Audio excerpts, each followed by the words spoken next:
রাজ্যের দুর্যোগপূর্ণ পরিস্থিতিতে বন্যা পীড়িতদের স্বাভাবিক জীবনে ফিরিয়ে আনার জন্য সাধ্যমতো চেষ্টা করেছে রাজ্য সরকার। সেই সাথে বেকার যুবক যুবতীদের কর্মসংস্থান তৈরি করা এবং যারা বিভিন্ন জায়গায় কর্মরত রয়েছেন তাদের আর্থিক সঙ্গতি বৃদ্ধির জন্য পদক্ষেপ নিয়েছে রাজ্য সরকার। সেই মোতাবেক গতকাল ক্যাবিনেটের মিটিংয়ে জিআরবিটি গ্রুপ ডি পদে 2500 পরীক্ষার্থীর ফল প্রকাশ ও নিয়োগ, 1000 পুলিশ কনস্টেবল পদে যে ইন্টারভিউ নেওয়া হয়েছিল তার ফল প্রকাশ, নিয়োগ সহ একাধিক সিদ্ধান্তের কথা জানানো হয়। রাজ্য সরকারের এই জনমুখী সিদ্ধান্তের পাশাপাশি রাজ্যে ভয়াবহ বন্যায় প্রতিটি নিহত পরিবারকে 2 লক্ষ টাকা এবং আহত পরিবারদের 50,000 টাকা প্রদানের ঘোষণা দিয়েছেন প্রধানমন্ত্রী নরেন্দ্র মোদীজি। রবিবার প্রদেশ কার্যালয়ে এক সাংবাদিক সম্মেলন করে এই সমস্ত সিদ্ধান্তের জন্য রাজ্য সরকারের পাশাপাশি প্রধানমন্ত্রীকে ধন্যবাদ জানায় বিজেপি দল। এই সাংবাদিক সম্মেলনে উপস্থিত ছিলেন প্রদেশ প্রবক্তা সুব্রত চক্রবর্তী, প্রদেশ বিজেপি সাধারণ সম্পাদক ভগবান চন্দ্র দাস এবং রাজ্যের মিডিয়া ইনচার্জ সহ অন্যান্যরা উপস্থিত ছিলেন।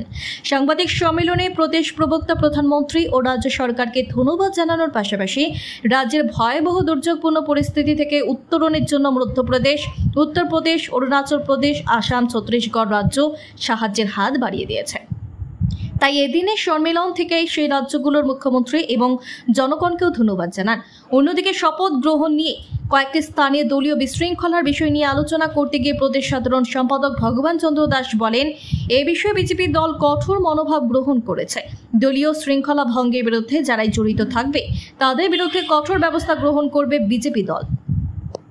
জিআরবিটি পরীক্ষা যেটা প্রায় 1 বছর আগে সম্পন্ন হয়েছিল, গ্রুপ ডি, তার চূড়ান্ত ফল আগামী 7 বা 8 সেপ্টেম্বর প্রকাশিত হবে এবং এই ফল প্রকাশের পরেই বিভিন্ন ডিপার্টমেন্ট ওয়াইজ তাদেরকে নিয়োগ করার প্রক্রিয়া শুরু হবে। সেই সঙ্গে স্বরাষ্ট্র দপ্তরে ইতিমধ্যেই 1000 জন পুলিশ কর্মী নিয়োগের প্রক্রিয়া প্রায় সম্পন্ন হয়েছে এবং তাদের নিয়োগপত্র প্রদানও খুব শীঘ্রই শুরু হবে।